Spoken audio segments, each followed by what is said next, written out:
Hello and welcome to MCC Second Season TV International Show. My name is John David. I'm the Business Department Coordinator and the host for this show.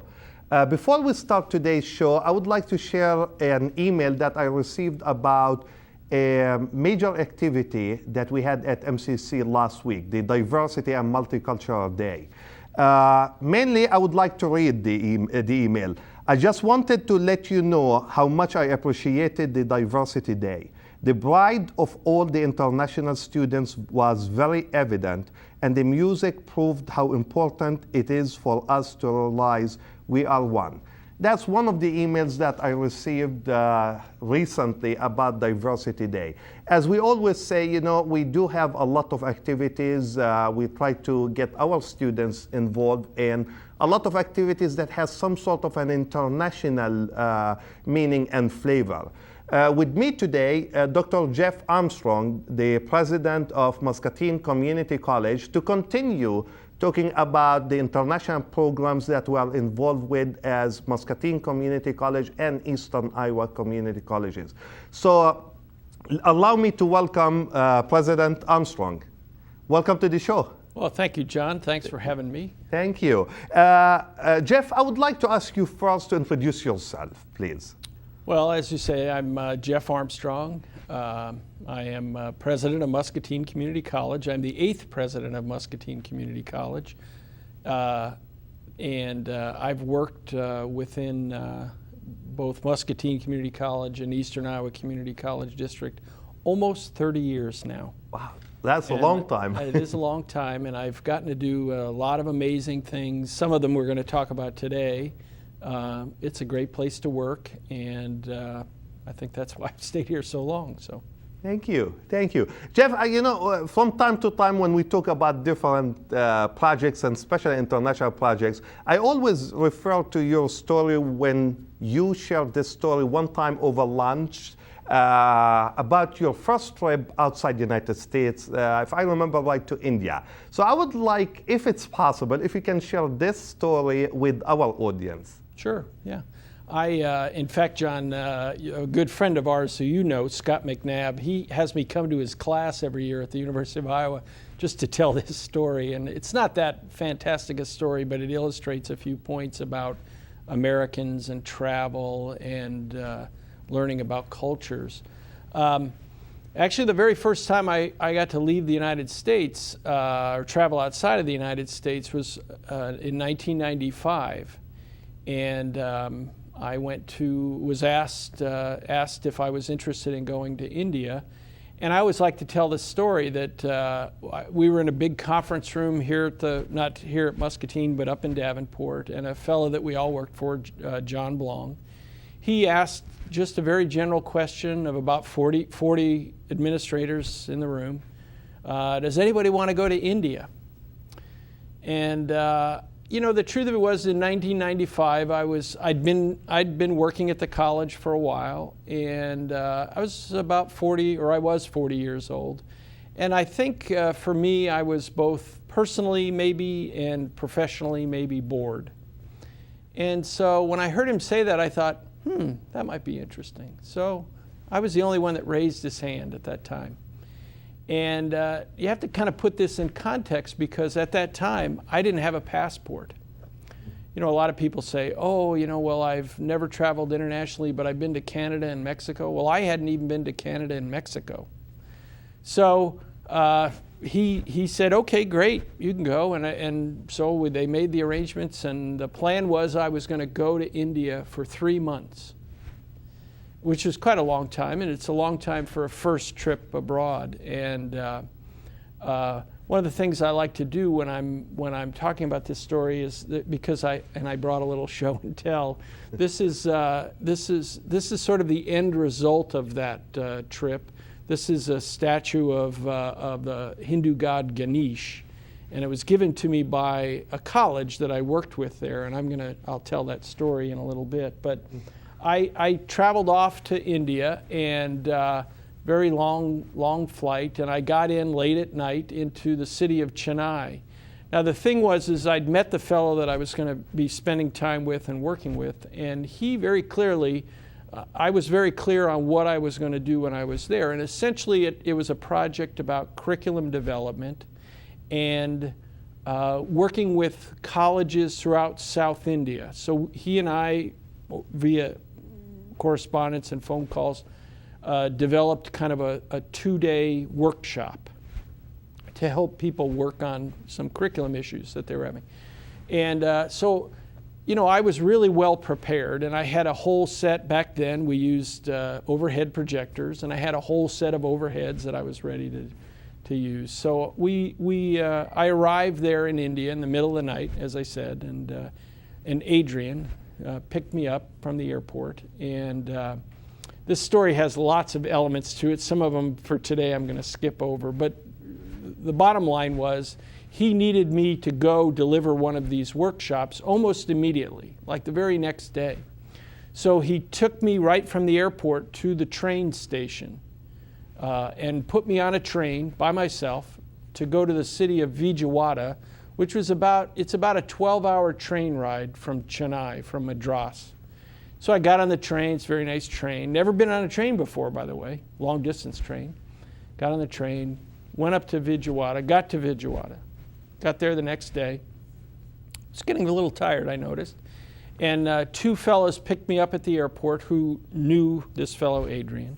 They were colleagues of his. And of course, you know, the first thing, now we got there late at night, and of course I'd not been there before. And so, you know, they wanted to take me out to dinner. And I'd eaten a few crackers and things on the train, but I hadn't really eaten a lot coming up there. But so we got there, and we finally got my bags and got out of the train station, and all this piled into a car. We headed off to this place, to a hotel, and went to a restaurant on the rooftop. Now you have to remember at this time, this was in January, and at that time, this is in the southern hemisphere, and it was starting to get pretty hot, and at midnight it was very hot. And I noticed that I was sweating an awful lot. I mean, a tremendous amount. So we sat down, we sat in this nice rooftop restaurant, and they started to bring us food, and I began to eat it because I was really getting hungry. And I noticed that the food was really, really, really hot. Not just a little hot, it was very hot, spicy. And I thought, maybe this is a little too spicy for me. And I noticed even the rice was spicy. I mean, I couldn't even eat the rice. So we got through this meal, and the truth of it is what I really wanted at the time, and I know we're probably not supposed to talk about this on your show, but I really just wanted a beer. And as it turned out that that state, Andhra Pradesh, had gone dry the day before, so there was no beer. But they knew I wanted one, so they actually ended up, the owner of the restaurant arranged to have someone shimmy it up the wall, so they didn't have to bring it through the door, but they threw a rope down and they brought the bottle of beer up through the wall. And so all this is going on, and I'm thinking, well, this is very interesting. So we went back to bed, and you know, got to the hotel and got settled and all, and it's still very late. And so I was sound asleep when all of a sudden somebody is knocking on the door. And when I kind of stumbled out to the door, and here's this fellow standing there. He was kind of going on. He's talking, and he comes into the room, and you know, he's going on about all this stuff, and he's writing and I'm trying to talk to him a little bit, and I really am having difficulty communicating with him. I'm writing notes and things, and he's writing notes, and pretty soon the 2 fellas that had picked me up in the morning, they came by, and they literally grabbed this guy and threw him out of the room. I mean, bodily, just threw him out, and were really kind of gruff about it. And you know, and I'm barely awake, and I'm thinking, wow, what's going on here? And so they said, don't worry about it. Just he's from the college that we're going to go to, and you know, don't worry about it. We'll meet him later. He'll be fine. And so he said, why don't you just clean up, get dressed? We're going to go have breakfast. So I do that. We get ready. We go down to breakfast, and they order a big, huge breakfast. And now, in the U.S., when someone says they're doing a workshop, of course, they say to you, we say a workshop is you start at 9 o'clock, you finish at 5 o'clock, you take an hour for lunch in there and stuff. And so I'm looking at my watch and I'm seeing that this workshop is going to start at 9 and it's already 8:30. And we're just ordering breakfast, and they're bringing coffee and they're bringing tea, and I'm sitting there. And meanwhile, I'm starting to notice that it's really getting really hot, and a sweat is beginning to pour off me. But, I had my overheads, and I knew what I was doing. So we finally finish up. It's like 9:30 by the time we're done, and they say, "Well, we'd like to take you on a tour of the city."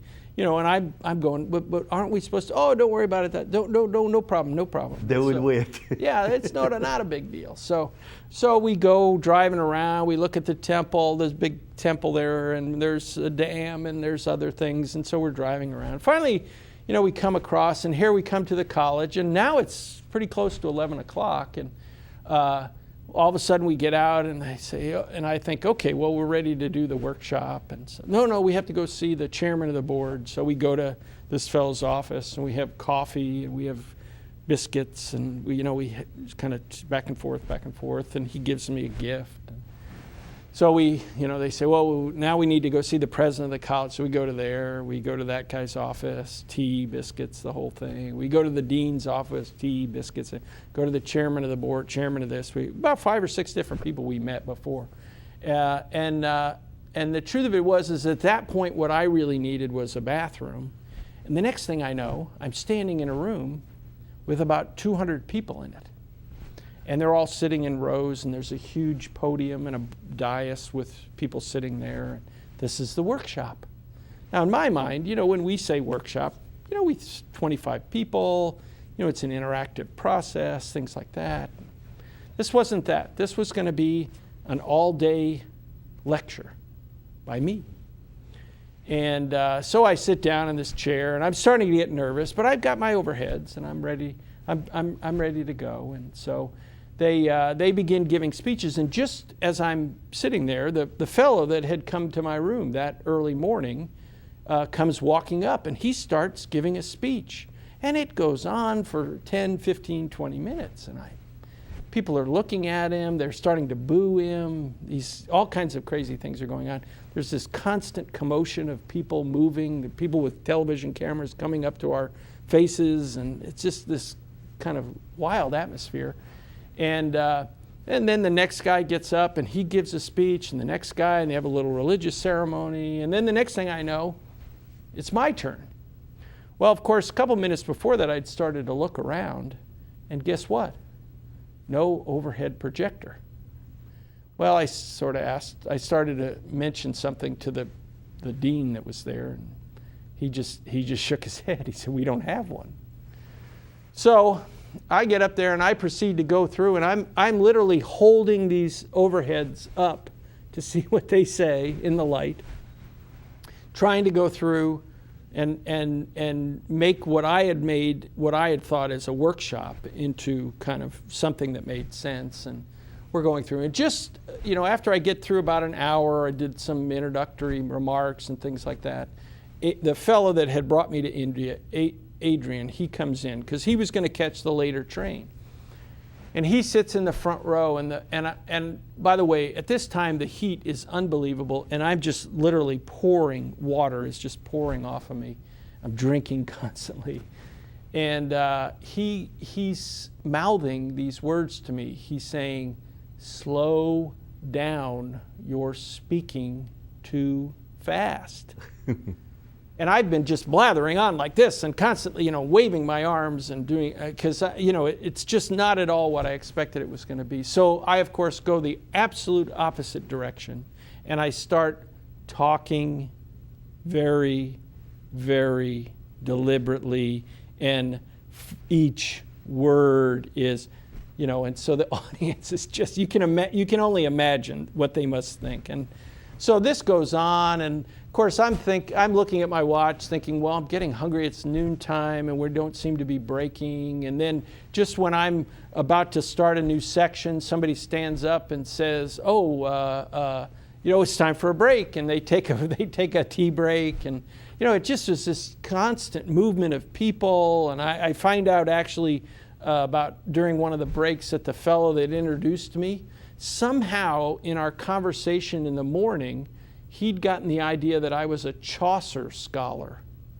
And that's how he introduced me. Even though I was giving a discussion talking about curriculum development, he introduced me as a Chaucer scholar for some strange reason.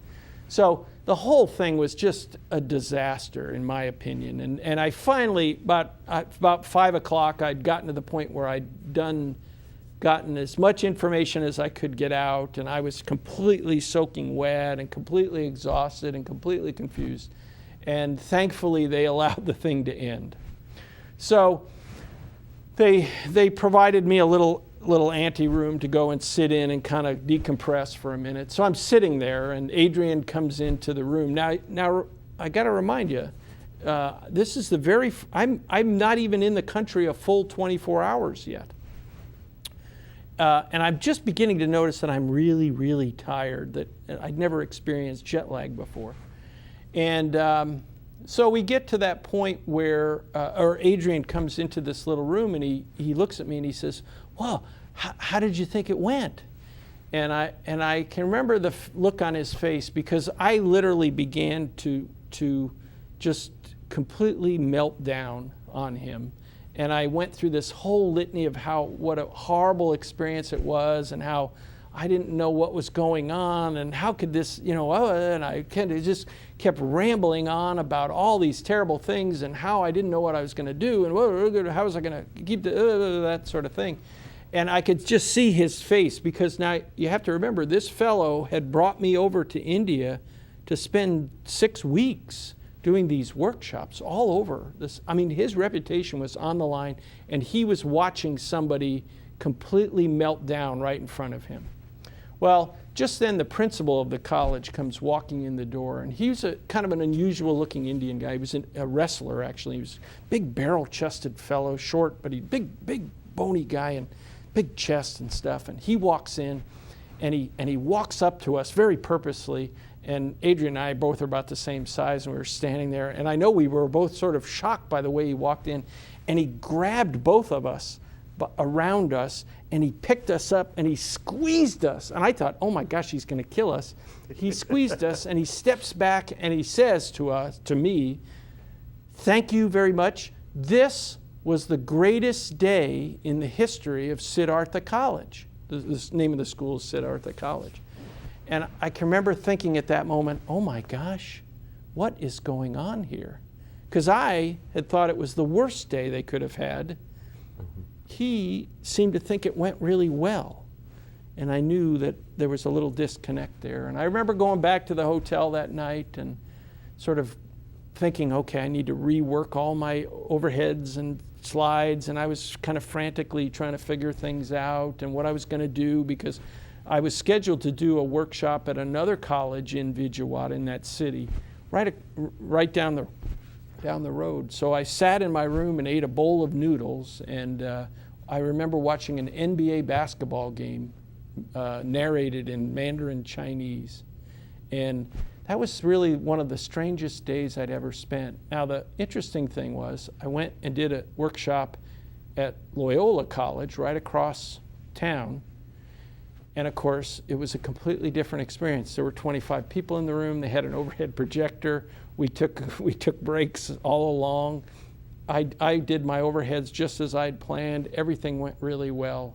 That was really my first international experience. And I have to say, the next 6 weeks or so were just a fabulous experience. I mean, it was just the most intense learning experience I'd ever had.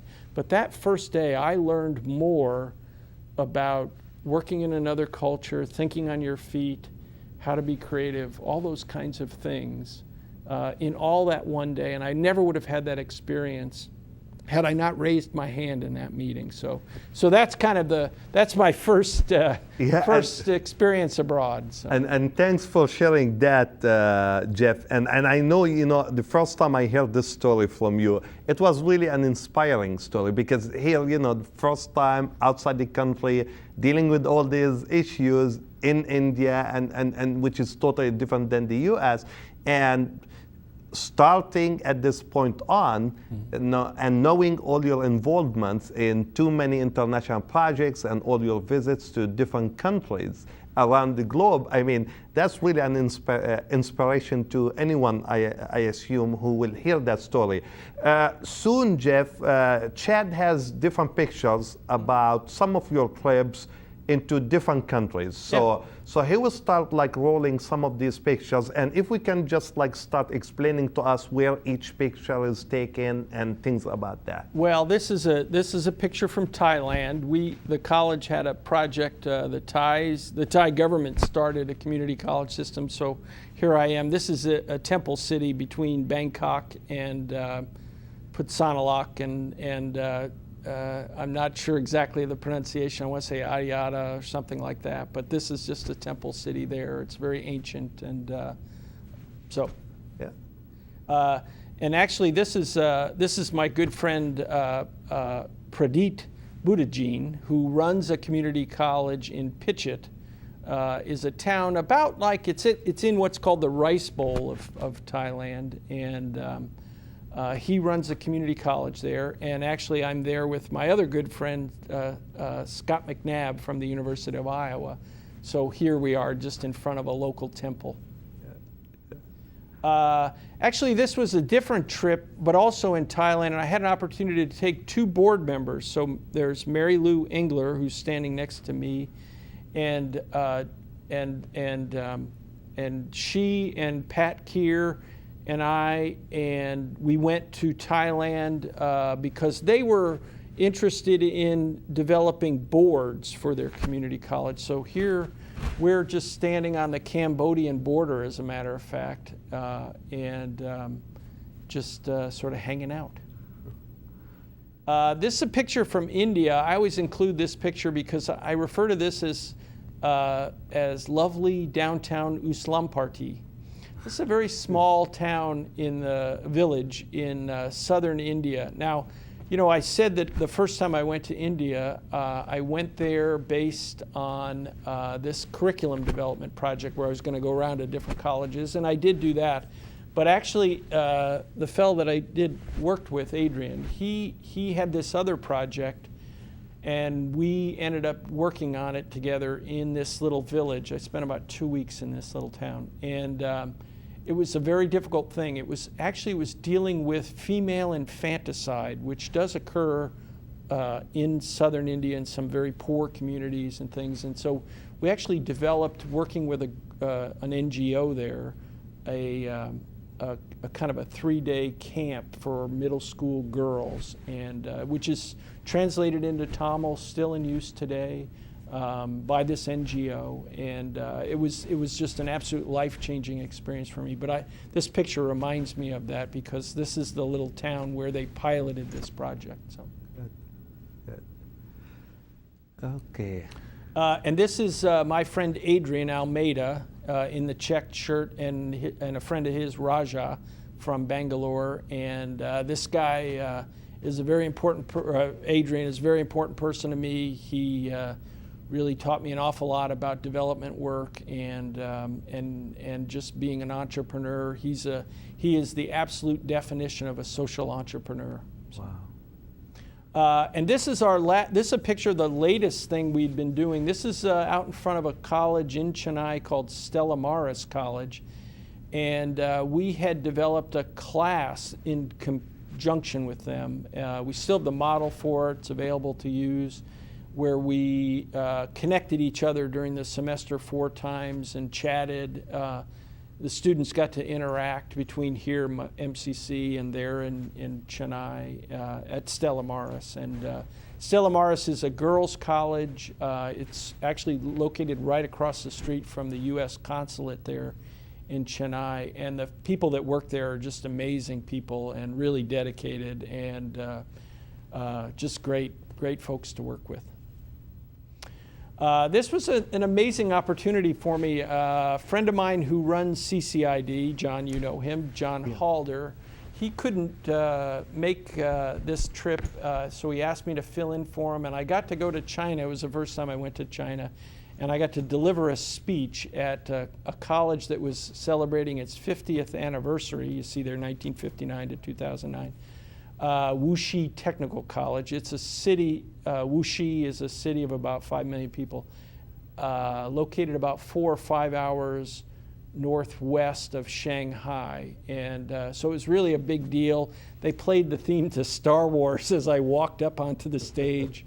It was really intimidating, but I delivered a speech there about international cooperation, those kinds of things. It was really quite an honor for me to get to do that. Great, yeah. This was when I had a lot more hair and it was darker. This is actually one of the first, after the project in India, this is one of the first places I got to go besides that. This is actually in Port Elizabeth, South Africa. John, I think you got to go there. Yep. And we worked on a project where we helped this school, which actually no longer exists. It's still there physically, but in name it's changed. To develop kind of a small business development center. And this is just looking out over the valley that this school looks over. So, and this is a good friend of mine, John Ryan, and he was really a very important player in this project to help develop this small business development center. He unfortunately passed away a couple years ago, and here he's working with a couple of students to help them develop a business plan. And and this is a picture. Another place that we worked in was Drohobych in Ukraine, and this I think was kind of a poster that the students put together here. We had a person from Clinton Community College, Karen Allen, go, and she helped develop some marketing materials for this project. And so this is an example of that with just some pictures of the folks there.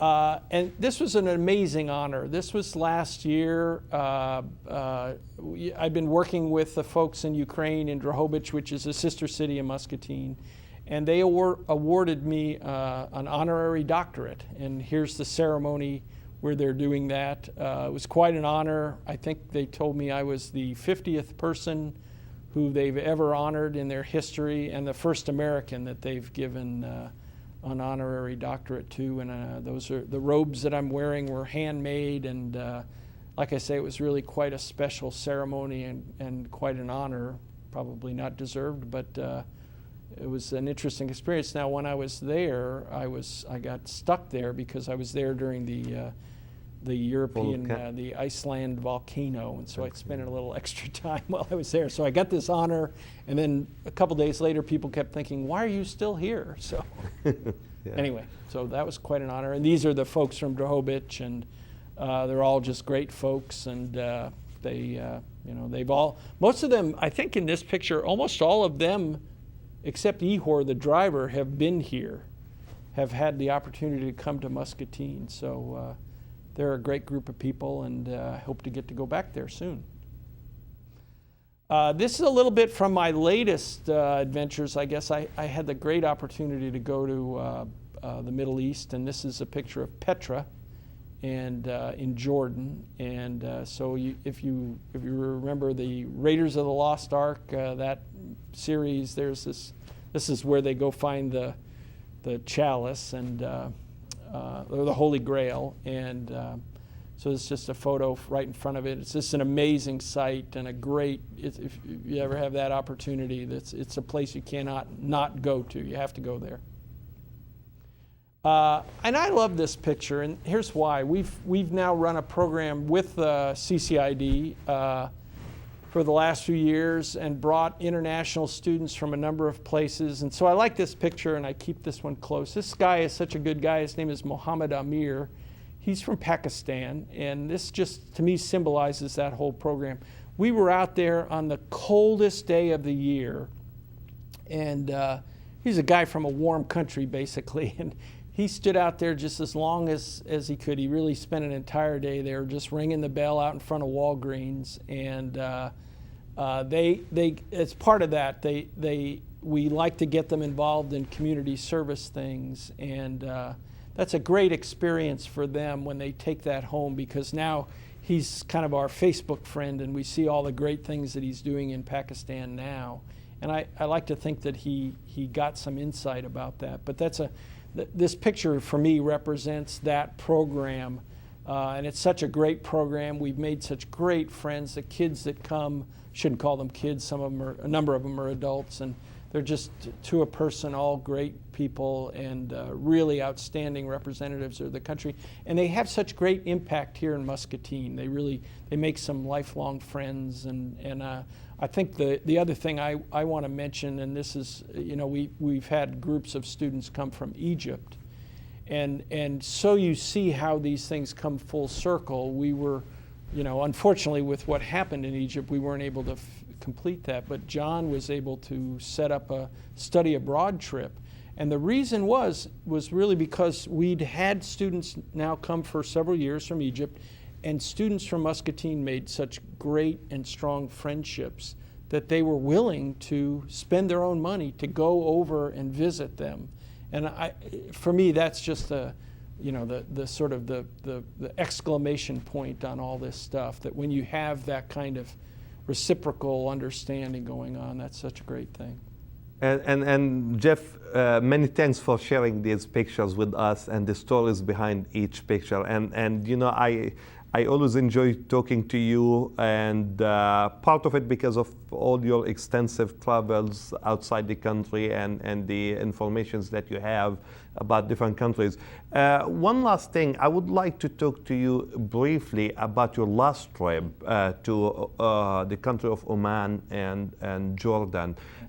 So if you can just share with us some information about that and why you were selected to be part of that team. Right, this was a Fulbright sponsored program, so it's a scholarship that you receive. I was really lucky enough in the sense that I was the only community college president that got to go. It was meant for college presidents. Somebody suggested that I apply for it, and I did, and then I was selected.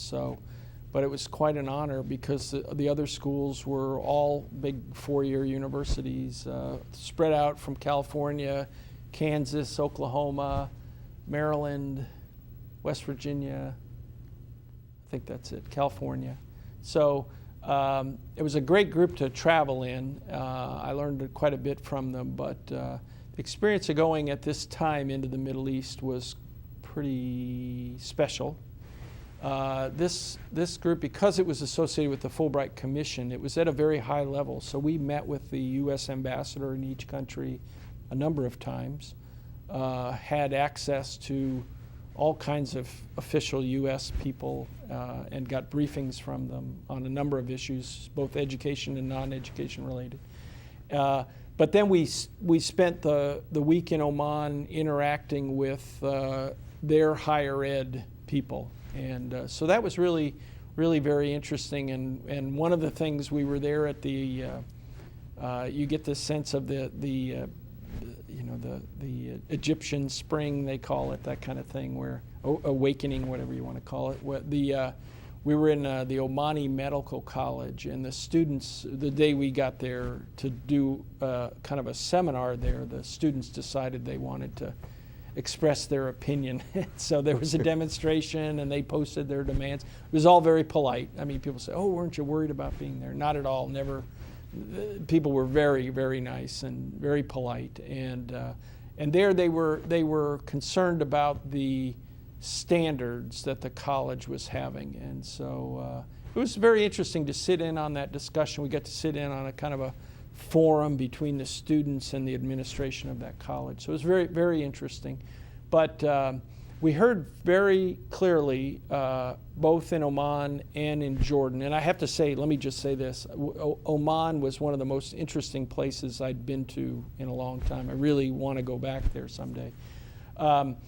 but that there's a lot of change happening. We're really just at the beginning of that change. A lot of it is demographically driven. There's throughout the Middle East, Egypt especially, there are a lot of people under the age of 25. They're highly educated. And unfortunately, there aren't a lot of jobs. And so there's a lot of intelligent frustration, let's say that way. And that's what you're seeing now in a lot of these countries, where there are a lot of very bright people saying enough is enough. You know, we need to change things, and we want to do it from the inside, and we want to do it as peacefully as we can. And so it's a very interesting time, but we heard that time and time again from both U.S. ambassadors saying this is just the beginning of what we're seeing here, of the change that we're going to see in the Middle East. So for me, it was a great time. I learned an awful lot, made some really good connections. The other thing I learned was the partner. We've developed a partnership with a college in Amman, Jordan, called Al-Quds College. And the thing I did learn about that is that we have an excellent partner. The college there is a unique college, very entrepreneurial, very forward-thinking, and we were very lucky to have developed that partnership. And I look forward to working with them for a while. We're corresponding back as we speak about some students coming and maybe creating an opportunity for students to go there short term. So, great stuff. Well, thanks, Jeff, first of all, for being on the show today. And also thanks for sharing all this information with me and with our audience, which is very important because we want to send this message to our audience here in Muscatine and all over about how international we are here at MCC and at the district. If you have any question and or comments for today's show, you can call me at 288-6064, or you can email me at jdebate@eicc.edu. Till next time, Muscatine, bye-bye.